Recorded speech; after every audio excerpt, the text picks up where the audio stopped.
Amnesty International has released a damning report accusing European governments of being complicit in human rights abuses in Libya. The report, titled "Libya's Dark Web of Collusion," says Europe is aiding and abetting the torture and abuse of tens of thousands of refugees and migrants detained in appalling conditions.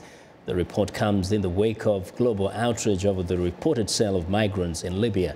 Amnesty points to a sophisticated system of abuse and exploitation of refugees and migrants by the Libyan Coast Guard, detention authorities and smugglers to prevent people from crossing the Mediterranean. It says European governments have not only been fully aware of abuses, they have been actively supporting Libyan authorities in stopping sea crossings and containing people in Libya. Amnesty says that makes those governments via the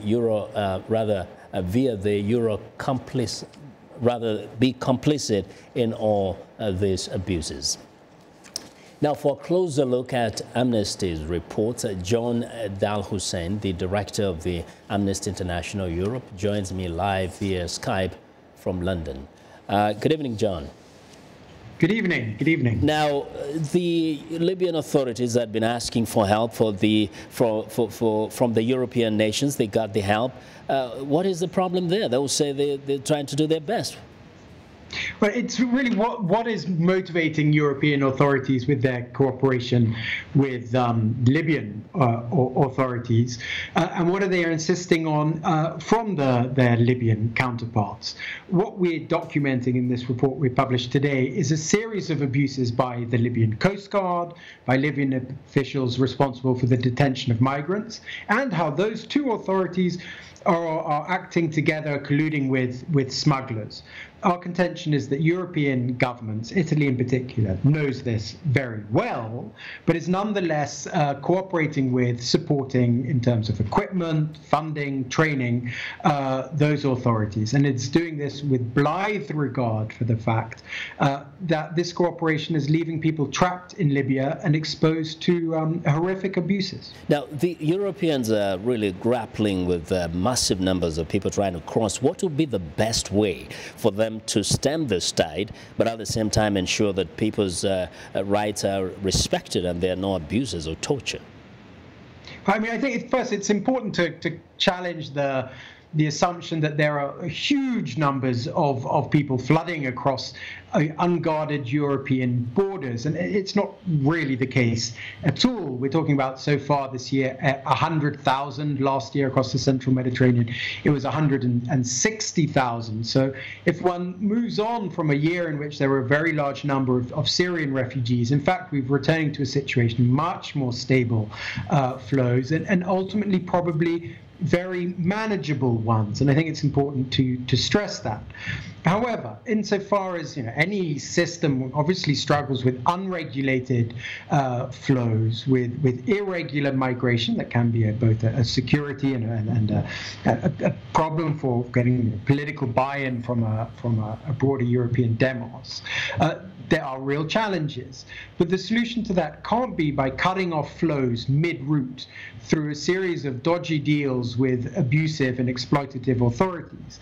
It needs to be by looking in a much more sophisticated way at the incentives and disincentives that people trying to reach Europe face. So offering them more safe and legal routes to arrive, safe and legal routes for return. Yeah, this could be more like a long-term approach here, but in the short term, while those people are still stuck in Libya, Libya is what it is today. It's a fairly broken system. How can the European nations handle the problem? I think there are a number of very clear, straightforward, fairly concrete things that it should be doing. It's not, Amnesty International is emphatically not saying that they should not be cooperating with the Libyan authorities at all. What we're saying is that they should be cooperating with them with a view to protecting rights, not abusing them. How would they do this? They would insist with the Libyan authorities that their system of detention, automatic detention of migrants and refugees, is ended. They would insist on evacuation schemes that weren't exclusively being offered to economic migrants to voluntary return back home, but also systems that identified those with protection needs, so refugees, and offered resettlement to those refugees. At the moment, that's not really on the table. So if you're going to have a system that traps people in Libya, you need to think long and hard about the arrangements you make for those that you are trapping in Libya. One, not to be abused whilst they're there, and two, how they get out safely, and not just back to their countries of origin, but if they're refugees, to places where their protection needs will be met. Now, John, recently the European Union leaders met with African Union leaders and agreed in Ivory Coast that there will be voluntary repatriation, which has been a program organized by the International Organization of Migration. Is this perhaps a kind of a better solution where people are transferred to either their home countries or other nations that are willing to take them? It's certainly part of the solution.